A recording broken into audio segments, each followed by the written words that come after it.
দর্শক, বর্তমান সরকার যখন বিদায় নিচ্ছে, নতুন সরকার যখন আসছে, রাত পোহালেই নতুন সরকার, এবং সেই নতুন সরকার যখন আসছে তখন নতুন সরকারের জন্য ভয়াবহ খারাপ খবর অর্থনীতির দিক থেকে, যে বর্তমান অন্তর্বর্তীকালীন সরকার লক্ষ লক্ষ কোটি টাকা ঋণী করে গেছে বাংলাদেশকে, এবং তাদের সরকারের দৈনন্দিন খরচ মেটানোর অর্থ পর্যন্ত তাদের হাতে নেই, যার ফলে বাংলাদেশের অর্থনীতিকে ধ্বংস করে দিয়ে তারা ছাপানো টাকা দিয়ে সরকার চালিয়েছে, এবং সেই ছাপানো টাকা দিয়ে সরকার চালাতে গিয়ে অর্থনীতি হুমকির মুখে পড়েছে।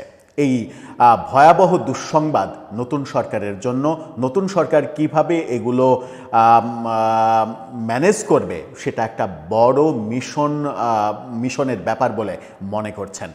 বর্তমান সরকার অর্থনীতির ক্ষেত্রে, আইন শৃঙ্খলার ক্ষেত্রে, আন্তর্জাতিক পররাষ্ট্র নীতির ক্ষেত্রে, মানে আন্তর্জাতিক সম্পর্কের ক্ষেত্রে, এই তিন ক্ষেত্রে নাকি প্রায় শতভাগ সফল। প্রধান উপদেষ্টার প্রেস সেক্রেটারি তিনি এই বিদায় বেলাতেও এই ধরনের মিথ্যা বানোয়াট কথা বলে যাচ্ছেন।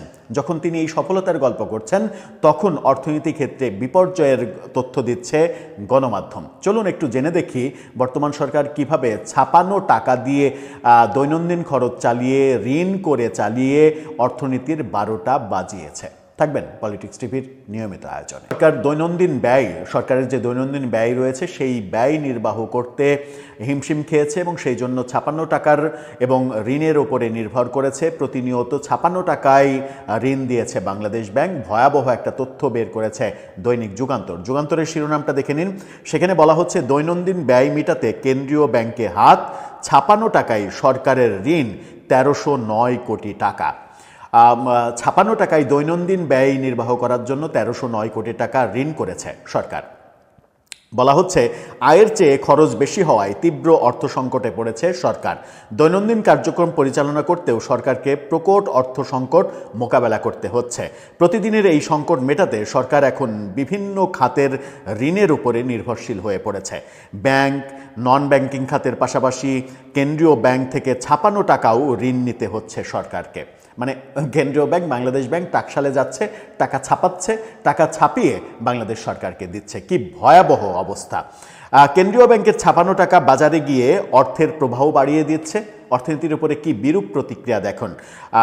ছাপানো টাকা বাজারে গিয়ে অর্থের প্রবাহ বাড়িয়ে দিচ্ছে, ফলে চাহিদা বেড়ে পণ্যের দাম বাড়াচ্ছে। এতে সার্বিকভাবে মূল্যস্ফীতির হারের ওপরে চাপ সৃষ্টি হচ্ছে।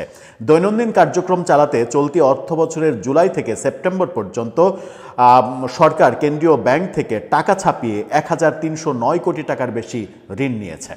টাকা ছাপিয়ে ঋণ নিয়েছে। কেন্দ্রীয় ব্যাংক থেকে দৈনন্দিন কাজের জন্য ছাপানো টাকা নেওয়া ঋণের স্থিতি দাঁড়িয়েছে 7,366 কোটি টাকা। এখন পর্যন্ত ছাপানো টাকা নিয়েছে সরকার 7,366 কোটি টাকা। সূত্র জানায়, সরকারের দৈনন্দিন কার্যক্রম পরিচালনা করতে গিয়ে বিভিন্ন মন্ত্রণালয় ও বিভাগের নগদ অর্থের প্রয়োজন হয়। এসব হিসাবে প্রতিদিন যেমন বিভিন্ন খাত থেকে যে অর্থ আসে, মানে জমা হয়, তেমনি অর্থ খরচও হয়। এসব কাজে সংশ্লিষ্ট সংস্থার হিসাবে চাহিদা মতো অর্থ থাকলে ওই খাত থেকেই ব্যয় করা হয়। আর হিসাবে চাহিদা মতো অর্থ না থাকলে সংশ্লিষ্ট সরকারি ব্যাংকের অর্থের যোগান দিতে হয়। দিন শেষে চূড়ান্ত হিসাবে অর্থের ঘাটতি থাকলে কেন্দ্রীয় ব্যাংক থেকে সাময়িকভাবে ছাপানো টাকায় অর্থের যোগান দেওয়া হয়। দৈনন্দিন কাজের জন্য কেন্দ্রীয় ব্যাংক থেকে ছাপানো টাকায় অর্থের যোগান দেওয়া হয় একটি সাময়িক হিসাবের মাধ্যমে। সরকারের রাজস্ব আয় বাড়ল, ছাপানো টাকায় দেওয়া ঋণ পুনরায় আদায় করে নেয় ব্যাংক। এই প্রক্রিয়ার মাধ্যমে সরকারের সাময়িক হিসাবে কেন্দ্রীয় ব্যাংক ঋণের যেমন যোগান দেয় তেমনি আদায় করে। এই হিসাবে সাময়িকভাবে ঋণের জন্য কেন্দ্রীয় ব্যাংক সর্বোচ্চ 12,000 কোটি টাকা যোগান দেয়। এর বেশি ঋণ নিলেই তা অন্য সরকারের অন্য খাতে স্থানান্তর করা হয়।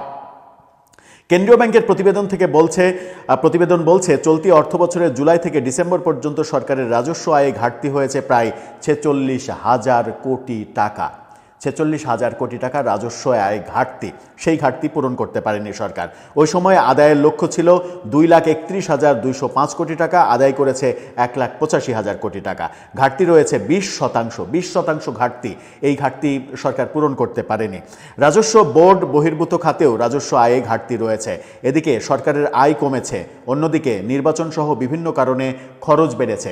সরকার গণভোটের আয়োজন করতে যেয়ে গণভোটে 1,500 কোটি টাকারও বেশি অতিরিক্ত খরচ করেছে, যেটা পরিপূর্ণ, এই গণভোটটা পরিপূর্ণ সংবিধান বিরোধী। সংবিধানে গণভোটের প্রসঙ্গ নেই।